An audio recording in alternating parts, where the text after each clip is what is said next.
Introduced into the country in the 1800s by missionaries, coffee is a beverage considered part of Kenya's breakfast and social culture, with Kenya priding herself in growing one of the world's best coffee varieties.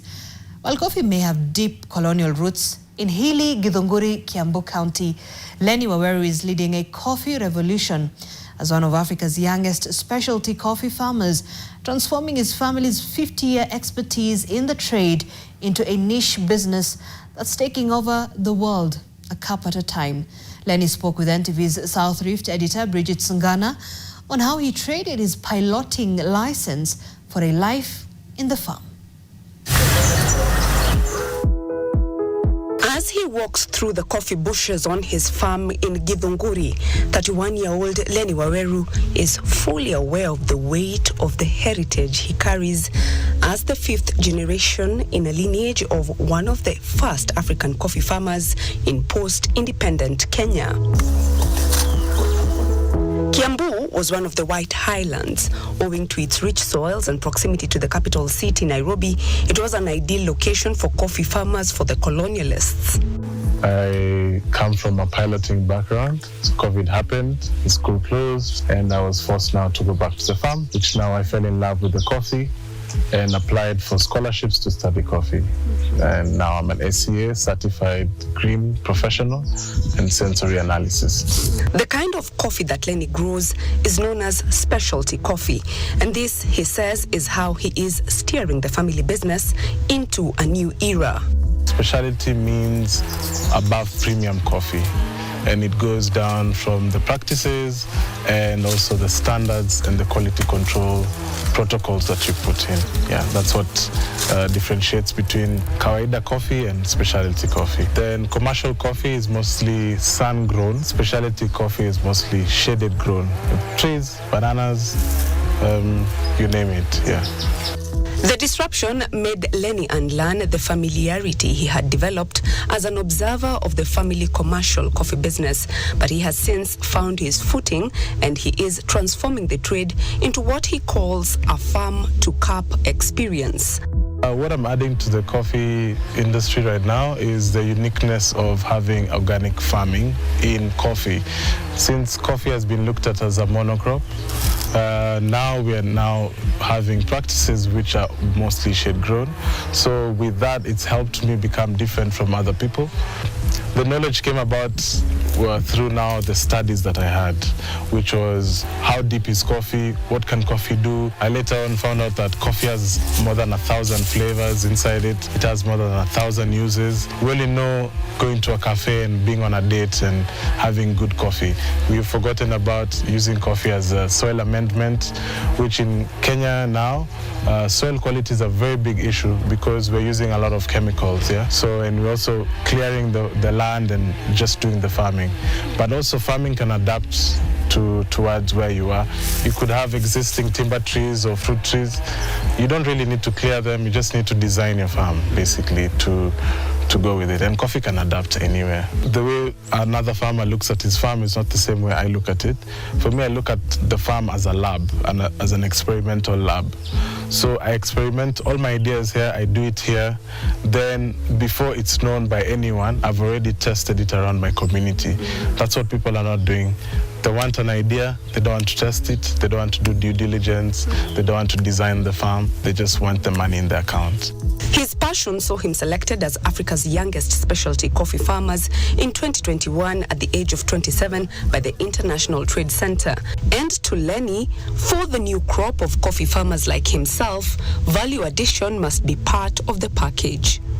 The mean age of coffee farmers, not only just specialty, is about 64, 65 there in Kenya per se. So I'm half that age already. I built the resilience through now understanding what I'm doing and also being in that mentality. I'm a young guy and there's so many people who are older than me in the industry, and I started now diving myself into knowledge, so that when they ask me questions, I answer them, and I don't answer them as I'm scolding them, but I'm teaching them, and I want to be part of it. All this time that I was studying coffee, I never actually tasted my coffee. You know, I never had a blueprint with what I had here. So with that, it opened up a different kind of mentality where I can actually control the whole value chain, from the pulping to now the end result of it being in a cup. So intentional is Lenny with his craft that he doesn't use heavy mechanization, relying on human hands and nature to aid him in his work. So in 2025, when you can afford maybe an electric dryer, why is the sun so important for your brand? It's important because of its free energy, and also it just aligns with our ethos where it's organic. We're trying to have a closed loop system where it's circular, so we're not really using a lot of mechanized processes. Even the picking process is hand picked. Like some regions in Brazil, most of it is just machinery, so you'll notice that it's too much machinery, you forget about how the coffee is supposed to be handled. Having benefited from the stewardship of his mother and grandmother, whose initials are part of the Waweru brand name, Lenny says empowering women is at the heart of what he does. Permanent employees who are there and who actually are women. And we love empowering women. Why? Because even my story and the company name comes from my mother. So it's more of empowering women, youth-led, impactful coffee. This is what my grandma taught me. Sometimes you need to look at things differently. Yeah? It's not what you sell, it's how you sell it.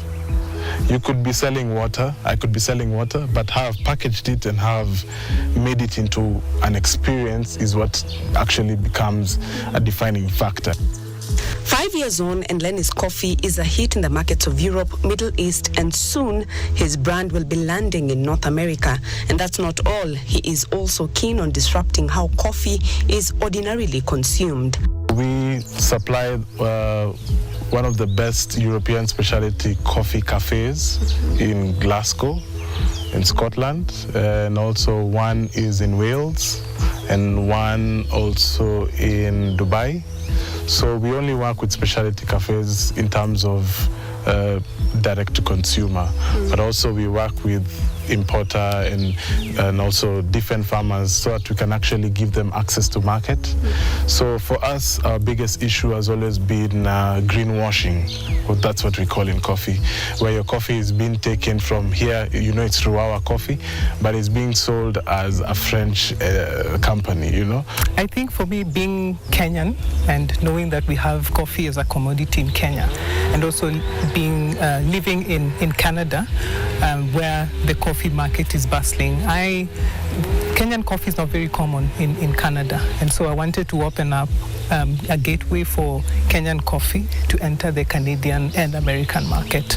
So specifically, I was looking for organic coffee that's been grown with love and support from, you know, with social impact at the very core of it, sustainability and social impact at the core of it. So importer in Spanish means it matters.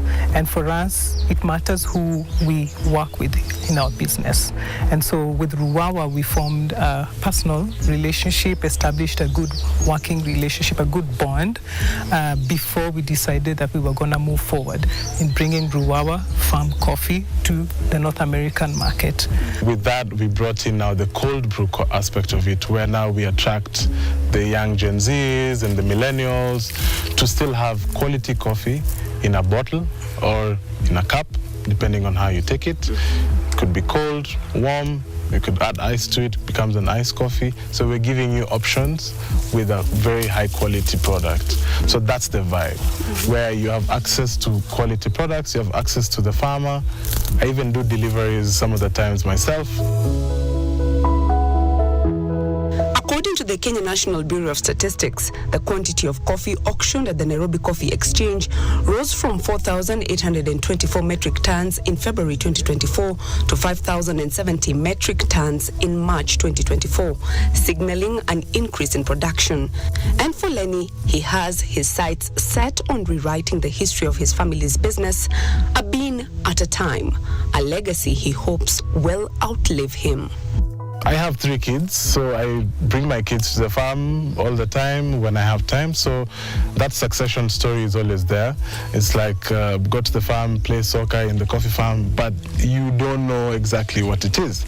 But when now I started taking my kids for cupping sessions with AST trainers, now they started saying, oh, Dad, this is actually serious. It's not just leaves in the forest, you know? So now they're developing that persona of like, I can actually grow from something my dad started or my grandfather started, and it can be something which is generational. I imagined I was gonna be a pilot somewhere employed, you know, probably with a very fast car, but I never really imagined that I would employ myself and empower my community, and also eventually have the connections which I wouldn't have gotten as a pilot, you see. So there's a plus to it, because you get to be your own boss, you get to set your own rules, you get to test them out. Bridget, Ghana, NTV, Kiambu County.